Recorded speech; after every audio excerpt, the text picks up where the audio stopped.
There's a difference between being rich and being wealthy. Rich people make a lot of money. They get it, spend it, stress about it, lose it, make it again. It's a cycle, and it's exhausting. Wealthy people are different. They have a relationship with money that most people don't understand. They're not emotional about it. They don't obsess about it. They don't get panicked when the market drops. They don't get euphoric when they make a big deal. They're detached. And that detachment is precisely what allows them to make the best financial decisions. Think about it. When you're emotionally attached to money, when you need that deal to go through, when you're desperate for that investment to pay off, when you're anxious about whether you'll succeed, your judgment gets cloudy. You make bad decisions. You invest in things you shouldn't. You avoid things you should take. You negotiate from fear instead of strength. But when you're emotionally detached from the outcome, when you can face losing money without being devastated, when you can face financial failure without it breaking you, that's when you make brilliant decisions. That's when you can see opportunities other people miss. That's when you can negotiate from a position of strength. That's when you actually become wealthy. And here's what most people get completely wrong about money. They think wealthy people are wealthy because they're smarter, or they had better opportunities, or they got lucky. But that's not it. The real difference between the wealthy and the struggling is emotional attachment. The wealthy have mastered something the Stoics understood 2,000 years ago. They've learned to separate their sense of self-worth from their financial outcomes. They're not defined by how much money they have. They're not devastated by losses. They're not desperate for wins. They're secure. And that security is what creates wealth. This video is about the exact psychological mechanism of that security, how it works, why it works, and how you can develop it. Because if you want to become wealthy, genuinely wealthy, not just rich, this is the mindset you need. Not more aggression, not more ambition, not more risk-taking, but emotional detachment from outcomes combined with disciplined decision-making. That combination is unstoppable. Let me tell you about Robert. Robert was a sales executive, good at his job, making 6 figures a year, but he wasn't wealthy. He was anxious about money constantly. Every time a deal was pending, he'd be stressed. Every time the market dipped, he'd panic. Every time he made a big purchase, he'd feel guilty. He was making great money, but he felt broke all the time. So he did what most people do. He decided he needed to make more money. He thought, if I could just get to 7 figures, I'd feel secure. So he pursued every big deal. He took unnecessary risks. He said yes to opportunities that didn't align with his values because they paid well. He worked 80-hour weeks. He sacrificed time with his family. He sacrificed his health, and he made it. He hit 7 figures. And you know what? He still felt broke because the problem was never the amount of money. The problem was his emotional relationship with money. He was attached to it, desperate for it, anxious about it.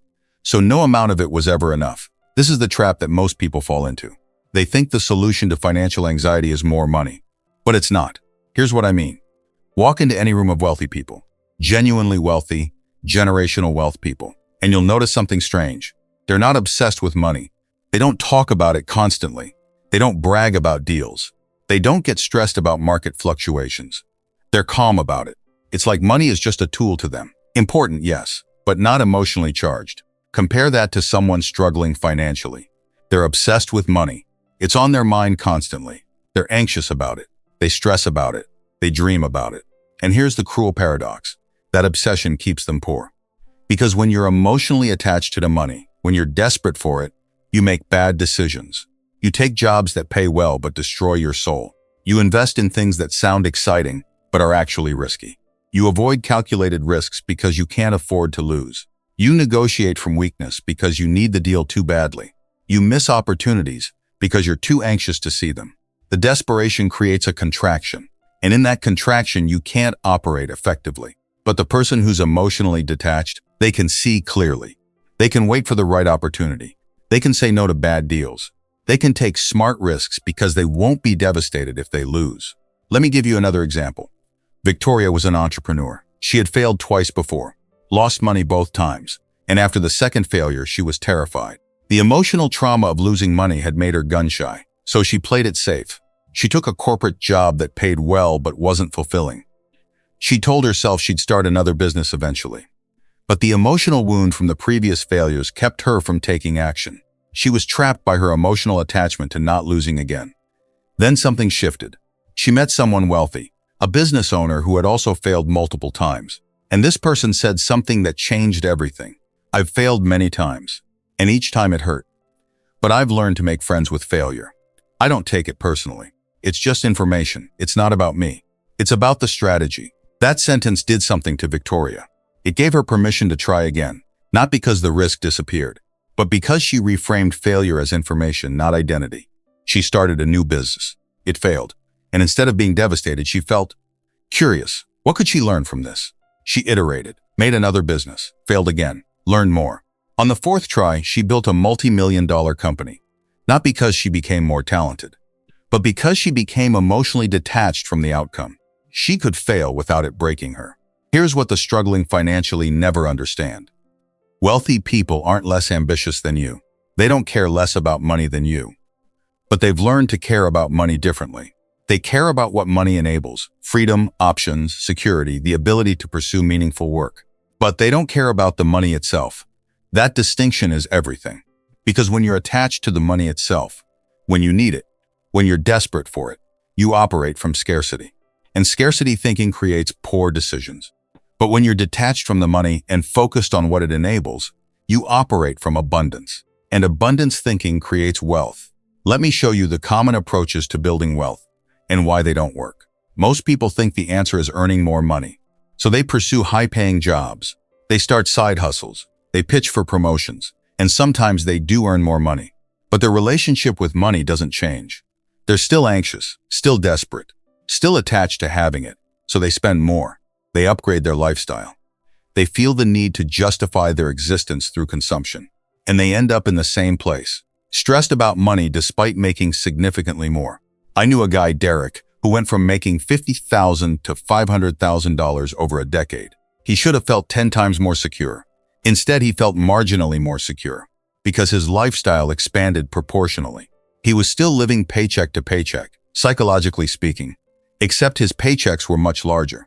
The money was flowing faster, but so was the spending. The anxiety was still there because earning more money didn't change his relationship with money. Another approach people try is extreme frugality. They decide the solution is to spend less, to save more, to deprive themselves. So they cut back. They stop buying things. They obsess about every dollar spent. And sometimes they do build wealth that way. But at what cost? They develop a scarcity mindset. They're anxious about money in the opposite direction now. They're afraid to use it. They have $1 million saved, and they're afraid to spend it on anything. They've achieved financial security, but not financial freedom, because they're still emotionally attached, just to the opposite extreme. I met a woman, Patricia, who was wealthy by any objective measure, $3 million in the bank, no debt, but she couldn't enjoy it. She was constantly anxious that she'd run out. She'd eat cereal for dinner to save money, even though she was a millionaire. She had wealth, but not peace, because she was still emotionally attached to the money. The third approach people try is optimization. They think the solution is getting smarter about investing, better strategies, better returns. So they read books about investing. They listen to podcasts. They try to beat the market. And sometimes they get better returns. But here's what usually happens. They also get more emotionally invested in the outcomes. They're checking their portfolio constantly. They're stressed about downturns. They're euphoric about upswings. They've created a roller coaster of emotions. And emotional roller coasters lead to bad decisions. People sell in panic when they should be holding. People buy in euphoria when they should be cautious. The optimization created worse results, not better, because it increased emotional attachment. Here's what all three approaches miss. They're trying to fix the external situation without changing the internal relationship. It's like trying to fix a broken arm with a new shirt. The real problem isn't how much you earn, or how much you spend, or your investment strategy. The real problem is how you feel about money. And until you change that feeling, no amount of external optimization will help. The Stoics understood something about human nature that we've somehow lost. They understood that attachment is the root of suffering. When you're attached to an outcome, when you need it to happen, when you're desperate for it, your mind becomes fragile. You're dependent on external circumstances for your peace. And external circumstances are unpredictable, so you're constantly anxious. But when you're detached from the outcome, when you can do your best work and be at peace regardless of the result, something shifts. Your mind becomes solid. Your peace doesn't depend on whether you win or lose. It depends on whether you're acting with integrity and intelligence. Now, apply this to money. Most people are desperately attached to having money, so they're constantly anxious. Will they have enough? Will they lose what they have? Will they be able to make more? The anxiety is constant, but the wealthy person has learned to detach. They work toward financial goals with discipline and intelligence, but they don't stake their well-being on whether they achieve them, so they can move through the world with calm. And that calm creates clarity, and clarity creates better decisions, and better decisions create wealth. Here's the mechanism. When you're desperate for money, you make decisions from scarcity. You take any job that pays well, even if it destroys your soul. You invest in risky things because you feel behind. You stay in situations you should leave because you can't afford to lose. Your desperation constrains your options. But when you're detached from the outcome, you make decisions from abundance. You can say no to jobs that don't align with you because you're not desperate. You can pass on risky investments because you're not desperate to get rich quick.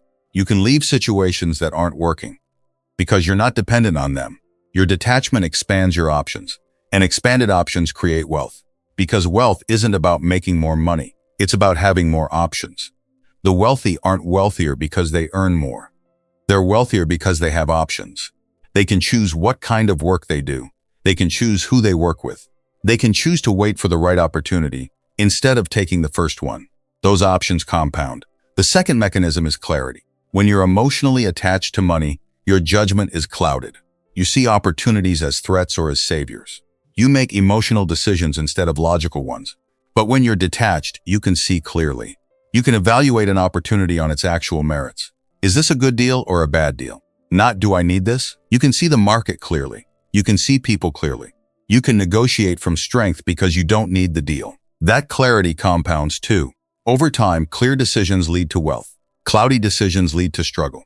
The third mechanism is resilience. When you're attached to outcomes, you're fragile. One loss devastates you. One failure breaks you. One rejection sends you into a spiral. But when you're detached, you're resilient. You lose money and you learn. You fail and you iterate. You get rejected and you move on. That resilience allows you to take smart risks because you know that even if you fail, you'll be okay. You'll learn. You'll come back stronger. And the ability to take smart risks is how wealth is built. Now, here's what's important to understand. Emotional detachment doesn't mean you don't care. It doesn't mean you're passive or lazy or apathetic about your finances. It means you care about getting the outcome, but you don't care emotionally whether you get it. You work hard. You make smart decisions. You pursue goals, but you're not attached to the result. That's the sweet spot. That's where discipline meets peace. The Stoics had a concept they called amor fati, the love of fate. It means you align yourself with reality and work within it, not against it. You don't spend energy wishing your situation were different. You work with what is. Apply this to money. You accept where you are financially right now. You don't resist it. You don't feel shame about it. You just accept it as the current reality. And from that acceptance, you make intelligent decisions about where to go next. Not from desperation, not from shame, but from clarity. That clarity is what creates wealth. So here are the specific practices that create emotional detachment from money. Practice 1. Separate your identity from your net worth. This is the foundational practice. Most people's identity is fused with their net worth. They are their bank account. They are their income. So when the market dips, they feel diminished. When they lose money, they feel like failures. When they make money, they feel successful. Their entire self-worth is tied to their financial outcomes. And that's the trap. The practice is, consciously separate yourself from your net worth. You are not your money. Your money is something you have. But it's not who you are. Who you are is your character, your values, your integrity, your intelligence. Those don't change based on how much money you have. So practice saying it. I have money, but I am not my money. I am the person who makes decisions about money. When the market drops, you don't say, I'm failing. You say, the market is moving, and I have money in the market. I can adjust my strategy. When you lose money on an investment, you don't say, I'm a failure. You say, that was a failed investment, and I learned something valuable. When you make a big gain, you don't say, I'm successful. You say, that was a good decision, and I'm going to make more good decisions going forward. See the difference? In the first version, your identity is fused with the outcome, so the outcome destabilizes you. In the second version, your identity is stable, and the outcome is just information. How to practice. Every time you find yourself thinking, I'm a failure, or I'm successful based on money, catch yourself. Rephrase it. I made a decision and it didn't work out, or I made a decision and it did work out. You're the decision maker. Money is the domain where you're making decisions. After a week, you'll notice something. You become much more objective about your finances. You can see them clearly. You can adjust strategically. Practice 2. Befriend loss. This is critical and most people avoid it. The fear of loss is the primary driver of financial anxiety. If you fear losing money, you'll be anxious about having it. So the practice is, actually imagine losing money and see if you'd survive. Let's say you have $100,000 saved. Imagine losing it. Actually imagine it. Your account goes to zero. And then ask yourself, could I survive? Could I earn money again? Could I rebuild? Honestly, the answer is probably yes. You've survived worse. You've rebuilt before. Most people can lose their life savings and still be okay. It would hurt. It would be painful, but they'd be okay. When you actually see that you'd be okay even in the worst case scenario, something shifts. You stop being as afraid, because fear is usually fear of the unknown. But once you've faced the worst case and realize you'd survive, the fear diminishes. How to practice? Write down your worst case scenario financially. What would actually happen if everything fell apart? Get specific. If you lost your job, you'd need to find another one. It would take 3 months. You'd have to tighten your belt, but you'd survive. When you actually walk through this scenario, you realize the worst case isn't as bad as you thought. And that realization is liberating. Practice 3. Separate money from identity. This is about the stories you tell yourself about what money means. For many people, money equals love. More money means you're more worthy of love. For others, money equals safety. Without enough money, you're in danger. For others, money equals status. More money means you're more important. These stories are usually unconscious, but they drive your financial behavior. So the practice is, identify the story you're telling yourself about money. What does money mean to you? Dig deep. Is it security, accomplishment, love, status, freedom? Then ask, is that story true? Is money actually the thing that provides what I'm looking for? Usually the answer is not entirely. Money provides financial security, yes, but it doesn't provide emotional security. That comes from self-trust. Money can provide status, yes, but it doesn't provide actual respect. That comes from integrity. Money can provide options, yes, but it doesn't provide meaning. That comes from purpose. When you separate what money can actually provide from what you're unconsciously trying to get it to provide, something shifts. You can want money for the right reasons, and you stop needing it for the wrong reasons. How to practice? Write down money means to me. 3 right answers. Don't censor yourself. Then for each one ask, is that actually true? Does money actually provide that? Usually you'll find money provides some of it, but not all of it. And the parts it doesn't provide, you need to get those from something else. Freedom doesn't come from money. It comes from eliminating low-value commitments. Security doesn't come from money. It comes from self-trust. Worth doesn't come from money. It comes from integrity. When you separate those, you can want money without being desperate for it. Practice 4. Create a financial philosophy. Most people don't have a coherent philosophy about money, so they make decisions reactively, based on emotion, based on what they're afraid of. The practice is, create a clear philosophy about money. What are you trying to do with money? What are your actual values around it? For example, your philosophy might be, money is a tool that enables freedom. My goal is not to maximize income or accumulation, but to create options. I work towards sufficient financial security that gives me the freedom to do meaningful work. I make decisions based on whether they increase my options, not whether they maximize my net worth. That's a philosophy.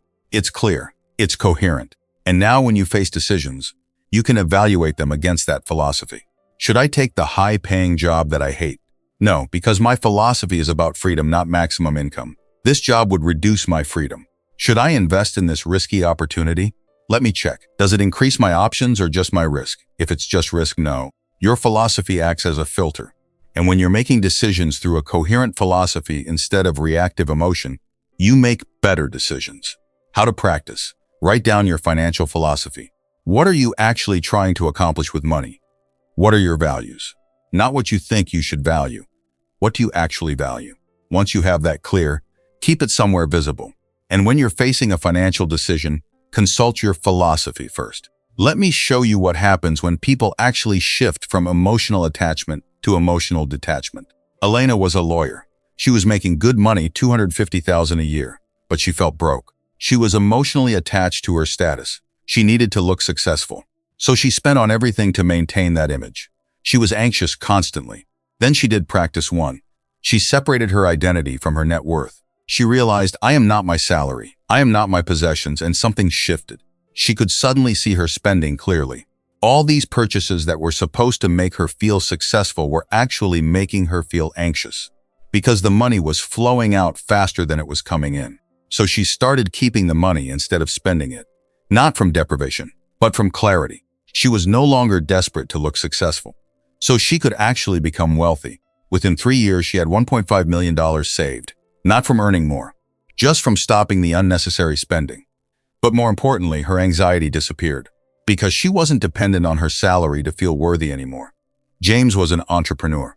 He'd built a successful business, but he was terrified of losing it. One market downturn and he was panicked. One bad quarter and he was catastrophizing. He was emotionally attached to the business performing, so he was fragile. Then he did practice too. He befriended loss. He actually imagined losing the business and realized, I've lost things before and survived. I could do it again. That realization was liberating. He could now take smart risks because he wasn't destroyed by the thought of loss. He expanded his business, took calculated risks. Some worked, some didn't. But because he wasn't fragile about failure, he could iterate. He went from $5 million in revenue to $30 million, not because he became more aggressive, but because he became less afraid. Marcus was a finance guy. He was obsessed with money. Every conversation was about deals, investments, returns. His identity was fused with his net worth. Then he did practice 3. He separated money from identity. He asked, what am I actually trying to accomplish here? And he realized, I'm trying to feel important. And I thought if I had enough money, I'd feel important. But that wasn't working. So he shifted focus. Instead of maximizing income, he focused on building a business that meant something to him. He took a pay cut initially, but he was happier. He had options. He was less anxious. And ironically, that business ended up being more valuable than the deals he was chasing, because he was making decisions from purpose, not desperation. Sophia was a wage earner. She made $80,000 a year, and she felt like she'd never get ahead. So she was always anxious, always feeling like she was failing. She started with practice 4. She created a financial philosophy. She realized, my goal isn't to become a millionaire. My goal is to have enough money that I'm not stressed about bills, and I have time for what matters. That's a lower bar than she thought. She created a budget aligned with that philosophy. And suddenly, she was fine. She had enough. She stopped feeling like a failure. That shift in mindset reduced her anxiety so much that she could actually focus on her work. Her performance improved. She got promoted. Her income increased. Not because she was chasing it, but because she had peace. Notice the pattern? None of these people became wealthier because they made more money. Most of them changed their income slightly or not at all. What changed is their relationship with money. And that shift in relationship created vastly different results. Because emotional attachment clouds judgment. Emotional detachment creates clarity, and clarity creates wealth. So how do you actually integrate this? How do you move from being emotionally attached to money to being emotionally detached from it?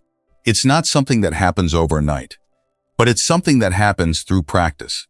Here's the daily integration. Pick one practice, just one. This week, focus on separating your identity from your net worth. Every time you feel emotional about money, anxious, or excited, pause. Ask yourself, am I fusing my identity with this? Am I making this mean something about who I am? Usually the answer is yes. So rephrase it. The market is moving. I am not moving. My character is stable regardless of my net worth. Do this consistently for a week. You'll notice something shift. You'll feel different about your finances. Clearer, more objective. Next week, add the second practice, befriend loss. Spend 10 minutes writing out your worst-case scenario and realize that you'd survive it. That realization will reduce your fear. Then the third practice, separate money from identity. Then the fourth, create your philosophy. After 4 weeks, all 4 practices are integrated, and your relationship with money will be fundamentally different. The beautiful thing about this shift is, it doesn't just improve your finances, it improves your peace. Because you're no longer dependent on external circumstances for your sense of well-being. You're grounded, you're stable, you're clear. And from that place, everything else flows. So here's what I want you to do. Starting tomorrow, pick one practice, the one that resonates most with you. If you feel like your worth is tied to your net worth, pick practice 1. If you're afraid of loss, pick practice 2. If you're trying to use money to fill an emotional void, pick practice 3. If you're making money decisions reactively, pick practice 4. Commit to that one practice for 1 week. Just 1 week. You can do anything for a week. And notice what shifts. Notice how you feel. Notice how your decisions change. Because here's the truth that separates the wealthy from the struggling. It's not intelligence. It's not luck. It's not starting capital, it's emotional attachment. The wealthy have learned to detach, not from the goal of building wealth, but from the desperation to have it. And that detachment is what creates clarity. And clarity is what creates wealth. You can develop that detachment, starting today. All it takes is one decision to try one practice. The Stoics spent 2,000 years developing this wisdom, and now it's available to you. Use it.